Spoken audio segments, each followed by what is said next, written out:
Hello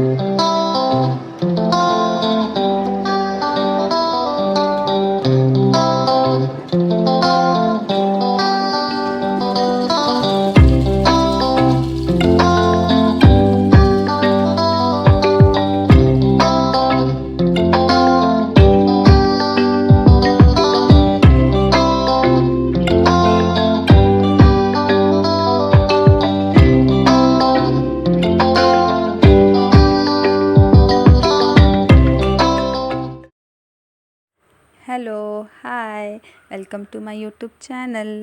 അപ്പോൾ ഇന്ന് ഒരു നോർത്ത് ഇന്ത്യൻ റെസിപ്പിയാണ് ഞാൻ ഉണ്ടാക്കുന്നത്. ആലു പറാട്ട. ആലു എന്ന് വെച്ചാൽ ഉരുളക്കിഴങ്ങാണ്. അപ്പോൾ 5-6 ഉരുളക്കിഴങ്ങ് എടുത്ത് ഞാൻ നന്നായിട്ട് വേവിച്ച് ഉടച്ച് മാറ്റി വെച്ചിട്ടുണ്ട്. അപ്പോൾ ഇത് നമുക്കിനി മസാലയാക്കണം. അപ്പോൾ മസാലയാക്കാൻ വേണ്ടി പാൻ അടുപ്പ് വെച്ചിട്ടുണ്ട്. അതിലോട്ട് ഞാൻ സൺഫ്ലവറാണ് ഒഴിക്കുന്നത്. നിങ്ങൾക്ക് വേണമെങ്കിൽ വെളിച്ചെണ്ണ ഉപയോഗിക്കാം. ഞാൻ സൺഫ്ലവറാണ് ഉപയോഗിക്കുന്നത്. കാരണം നോർത്ത് ഇന്ത്യയിൽ അങ്ങനെ വെളിച്ചെണ്ണ ഉപയോഗിക്കാറില്ല. അതുകൊണ്ടാണ് ഞാനിപ്പോൾ സൺഫ്ലവർ ഓയിലിനകത്ത് ഉണ്ടാക്കുന്നത്. അത് ഒന്ന് ചൂടാവുമ്പോൾ നമ്മളൊന്ന് ചതച്ച്, വെളുത്തുള്ളി ഉണ്ടല്ലോ അത് നന്നായിട്ടൊന്ന് ചതച്ച് വേണം ഉപയോഗിക്കാൻ. കാരണം നമ്മളത് അരിഞ്ഞ് വല്ലതും ഉപയോഗിക്കുകയാണെങ്കിൽ നമുക്ക് ചപ്പാത്തി ഇങ്ങനെ എന്താ പറയുക പരത്തുമ്പോഴുണ്ടല്ലോ അത് ഇടയ്ക്കിടയ്ക്കൊന്ന് പൊട്ടിപ്പോവും. അതുകൊണ്ടാണ് അരിയാതെ നന്നായിട്ട് ചതച്ച് വേണം എടുക്കാൻ. അപ്പോൾ ചതയ്ക്കാൻ പറ്റിയില്ലെങ്കിൽ അരച്ചാണെങ്കിലും നിങ്ങൾക്ക് എടുക്കാം. ഇപ്പം നിങ്ങൾക്ക് വെളുത്തുള്ളി വേണ്ടെങ്കിൽ സ്കിപ്പ് ചെയ്യാം, കുഴപ്പമില്ല. അതൊന്ന് ചൂടായി കഴിയുമ്പോൾ അതിലോട്ട് കുറച്ച് പച്ചമുളക്, ഞാനിവിടെ 5-6 പച്ചമുളകാണ് എടുത്തേക്കുന്നത്. കാരണം എൻ്റെ പച്ചമുളകിന് വലിയ എരിവില്ല. അതുകൊണ്ടാണ്. എരിവുള്ള പച്ചമുളകാണെങ്കിൽ 2 എണ്ണം എടുത്താൽ മതി. പച്ചമുളക് ഇട്ട് നന്നായിട്ട് തന്നെ അതൊന്ന് വേവിക്കണം. അതൊന്ന് വെന്ത് വരുമ്പോൾ അതിലോട്ട് കുറച്ച് മഞ്ഞൾപ്പൊടി ഇടണം. അത് ഫ്ലെയിം കുറച്ചിട്ട് വേണം മഞ്ഞൾപ്പൊടി ഇടാൻ. മഞ്ഞൾപ്പൊടി ഇട്ട് കഴിഞ്ഞാൽ വേവിച്ച് വെച്ചേക്കുന്ന ഉരുളക്കിഴങ്ങ് ഇട്ട് നന്നായിട്ട് തന്നെ അങ്ങ് ഇളക്കണം. അപ്പോൾ ഇളക്കുമ്പോൾ കുറച്ച് കട്ടകൾ വല്ലതും ഉണ്ടെങ്കിൽ, എനിക്ക് വലിയ കട്ടകളൊന്നും ഇല്ലായിരുന്നു. എൻ്റെ ഉരുളക്കിഴങ്ങ് നന്നായിട്ട് വെന്ത് ഉടഞ്ഞിരിക്കുമായിരുന്നേ. അപ്പോൾ നന്നായിട്ട് വേവിച്ച് ഉടച്ച് നന്നായിട്ട് തന്നെ ഇളക്കി അതിലോട്ട് കുറച്ച് ഉപ്പിടണം. ഉപ്പിടുമ്പോൾ ഒന്ന് ശ്രദ്ധിക്കണം, നമ്മൾ ഓൾറെഡി ഗോതമ്പ് പൊടിക്കകത്ത് കുഴച്ചപ്പോൾ ഉപ്പിട്ടിട്ടുണ്ട്. അപ്പോൾ അതനുസരിച്ച് വേണം ഉപ്പിടാൻ. അതൊന്ന് നോക്കി വേണം ഇടാൻ. കാരണം നിങ്ങൾക്ക് ഐഡിയ ഉണ്ടായിരിക്കുമല്ലോ, ഓരോരുത്തർക്കും ഒരു ഐഡിയ ഉണ്ടല്ലോ നമ്മളെങ്ങനെ ഉപ്പിട്ടതും ഒക്കെ അറിയാമല്ലോ. അതിട്ട് കഴിഞ്ഞ് നന്നായിട്ട് തന്നെ ഇളക്കണം. നന്നായിട്ട് ഇളക്കി കഴിഞ്ഞിട്ട് കുറച്ച് ഗരം മസാലയും പിന്നെ ഞാൻ കുറച്ച് മുളക് പൊടിയും കൂടി ഇടുന്നുണ്ട്.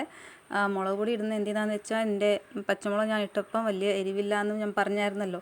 അപ്പോൾ അതുകൊണ്ടാണ് ഞാൻ മുളക് പൊടി ഇടുന്നത്. നിങ്ങൾക്ക് വേണമെങ്കിൽ നിങ്ങൾ ഇട്ടാൽ മതി, കുഴപ്പമൊന്നുമില്ല. പിന്നെ മുളക് പൊടി അല്ലാണ്ട് പിന്നെ നമുക്ക് ചാട്ട് മസാല അല്ലെങ്കിൽ ഈ ഡ്രൈ മാംഗോ പൗഡറൊക്കെ ഉണ്ടല്ലോ, അതൊക്കെ ഇടാം. നോർത്ത് ഇന്ത്യയിലൊക്കെ അത് ഉപയോഗിക്കാറുണ്ട്. ഇപ്പം എൻ്റെ കയ്യിലില്ല, ഞാൻ ഇട്ടില്ല. അതൊക്കെ ഇടാം, അതൊക്കെ നല്ല ടേസ്റ്റാണ്. ഒന്ന് ട്രൈ ചെയ്ത് നോക്കിയാൽ മതി. അപ്പോൾ നന്നായിട്ട് ഇളക്കി ഒന്ന് മാറ്റി വയ്ക്കുക. മസാല ഉണ്ടാക്കുമ്പോഴുണ്ടല്ലോ നല്ല സോഫ്റ്റ് ആയിട്ടുള്ള മസാല വേണം ഉണ്ടാക്കാൻ. കാരണം കട്ടിയുള്ള മസാല ആയിപ്പോയാൽ അത് പിന്നെ നമ്മൾ ചപ്പാത്തി പരത്തുമ്പോഴുണ്ടല്ലോ അത് നടുക്ക് ഒന്നും കാണത്തില്ല. സൈഡിലെല്ലാം മസാല കാണും, പക്ഷേ നടുക്ക് ഒന്നും കാണത്തില്ല. അപ്പോൾ അത് ചെറിയൊരു പച്ച ടേസ്റ്റ് വരും. അന്നേരം ആ ഒരു രീതിയിൽ വരാതിരിക്കാം എന്നാണ് ഞാൻ പറഞ്ഞത്.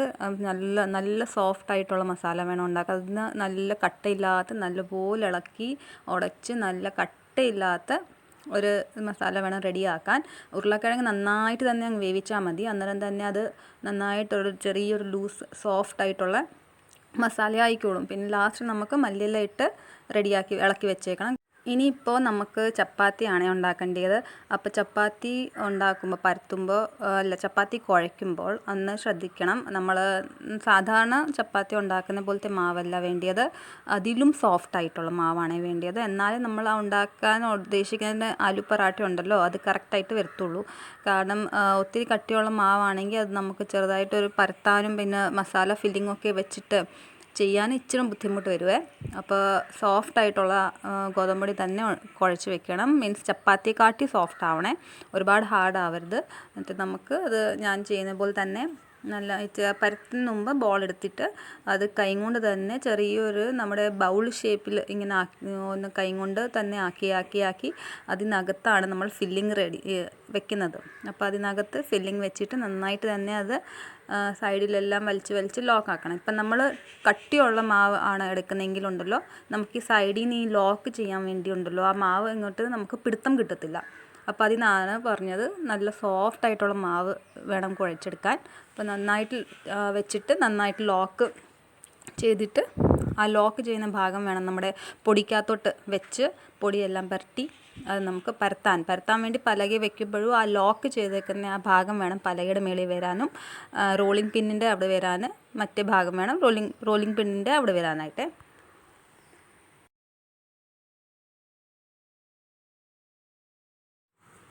നമ്മളിത് പരത്തുമ്പോഴുണ്ടല്ലോ നല്ല സോഫ്റ്റായിട്ട് വേണം പരത്തിയെടുക്കാൻ, അല്ലാണ്ട് നല്ല ബലം പിടിച്ച് പരത്തരുത്. നല്ല സോഫ്റ്റായിട്ട് തന്നെ പരത്തിയെടുക്കണം, നല്ല പതുക്കെ നല്ല സോഫ്റ്റായിട്ട് പരത്തിയെടുക്കണം. ഇപ്പം ഞാൻ ഇച്ചിരി സ്പീഡിൽ, എനിക്കിപ്പം നല്ലപോലെ എക്സ്പീരിയൻസ് ആയതുകൊണ്ട് ഇച്ചിരി സ്പീഡിലാണ് ഞാൻ പരത്തുന്നത്. അപ്പം നന്നായിട്ട് തന്നെ സോഫ്റ്റായിട്ട് ഒന്ന് പരത്തിയെടുക്കണം. എന്നിട്ട് വേണം നമുക്ക് ഇതൊന്ന് ചുട്ടെടുക്കാനായിട്ട്. അപ്പോൾ നമ്മുടെ മാവ് ഇച്ചിരി ലൂസാണല്ലോ, അപ്പോൾ ഇച്ചിരി പൊടി പുരട്ടി വേണം അതൊന്ന് പരത്തിയെടുക്കാനായിട്ട്. നല്ലോണം ചൂടായിട്ടുള്ള തവയിൽ തന്നെ വേണം നമുക്കിത് ഉണ്ടാക്കിയെടുക്കാൻ. ഇത് നല്ല ഹൈ ഫ്ലെയിമിൽ വെച്ചിട്ടാണ് നമ്മളിത് ചുട്ടെടുക്കുന്നത്. ആലു പൊറാട്ട നല്ല ഹൈ ഫ്ലെയിം വെച്ചിട്ടാണ് ചുട്ടെടുക്കുന്നത്. ലോ ഫ്ലെയിമിൽ വെച്ചല്ല ചെയ്യുന്നത്, ഹൈ ഫ്ലെയിമിൽ വെച്ച് തന്നെയാണ് ചെയ്യുന്നത്. അന്നേരം ഓരോ സൈഡ് ആവുന്നതിൻ്റെ അനുസരിച്ച് നമ്മളതൊന്ന് അമക്കി ഒന്ന് കൊടുക്കണം, എന്നാലേ അത് മൊരിഞ്ഞ് വരത്തുള്ളൂ. പിന്നെ സൺഫ്ലവർ ഓയിലും പുരട്ടി കൊടുക്കണം രണ്ട് സൈഡിലും. അന്നേരം നന്നായിട്ട് തന്നെ അത് ആയി കിട്ടും. ഇപ്പം നിങ്ങൾക്ക് സൺഫ്ലവർ ഓയിലല്ല നെയ്യ് ബട്ടറോ വല്ലതും പുരട്ടണമെങ്കിലും പുരട്ടാം, അതും നല്ല ടേസ്റ്റാണ്. സാധാരണ നോർത്ത് ഇന്ത്യയിൽ ഒക്കെ നെയ്യാണ് പുരട്ടുന്നത്, പിന്നെ പഞ്ചാബിലൊക്കെ ആണെങ്കിലും ബട്ടറാണ് പുരട്ടുന്നത്. അപ്പോൾ ആ രീതിയിൽ നിങ്ങൾക്ക് അങ്ങനെയൊക്കെ പുരട്ടണമെങ്കിലും പുരട്ടാം, അത് നല്ല ടേസ്റ്റാണ്. പിന്നെ ഇതിങ്ങനെ മറിച്ച് ഞാനിപ്പോൾ സൺഫ്ലവർ ഓയിലാണ് പുരട്ടി കൊടുക്കുന്നത്. അപ്പോൾ മറിച്ച് സൺഫ്ലവർ ഓയിലും പുരട്ടി കൊടുത്ത് രണ്ട് സൈഡും നല്ലപോലെ വേവിച്ചെടുക്കണം. ഇപ്പം നിങ്ങളുടെ പൊട്ടാത്ത തന്നെ ആലു പൊറാട്ട നിങ്ങൾ ഉണ്ടാക്കിയേക്കുന്നെങ്കിലുണ്ടല്ലോ നന്നായിട്ട് തന്നെ വീർത്ത് വരും. ഇപ്പം എൻ്റെ ചെറുതായിട്ടൊക്കെ വീർത്ത് വന്നിട്ടുണ്ട്, അവിടെ ഇവിടെയൊക്കെ ഒരു പൊട്ടുണ്ട്, അത് കുഴപ്പമില്ല. പക്ഷേ നല്ല ടേസ്റ്റാണ്, ഇത് കഴിക്കാൻ തന്നെ നല്ല ടേസ്റ്റാണ്. അങ്ങനെ ഞാൻ ഓരോന്ന് ഇങ്ങനെ പരത്തി വരുന്നുണ്ട്. പിന്നെ നിങ്ങൾക്ക് എൻ്റെ വീഡിയോ ഇഷ്ടപ്പെടുവാണെങ്കിൽ ലൈക്കും ഷെയറും സബ്സ്ക്രൈബും ചെയ്യണം, പിന്നെ കമൻറ്റും ചെയ്യണേ. ഇങ്ങനത്തെ തന്നെ നല്ല റെസിപ്പീസ് വല്ലതും വേണമെങ്കിലും കമൻറ്റ് ഇടണം. നോർത്ത് ഇന്ത്യൻ റെസിപ്പീസ് ആയാലും എന്താണേലും നിങ്ങളെനിക്ക് കമൻറ്റ് ഇടുക, ഞാൻ പറ്റുന്ന പോലൊക്കെ വീഡിയോ ഉണ്ടാക്കി ഷെയർ ചെയ്ത് തരാവേ.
വീഡിയോ ഞാനിവിടെ അവസാനിപ്പിക്കുകയാണ്.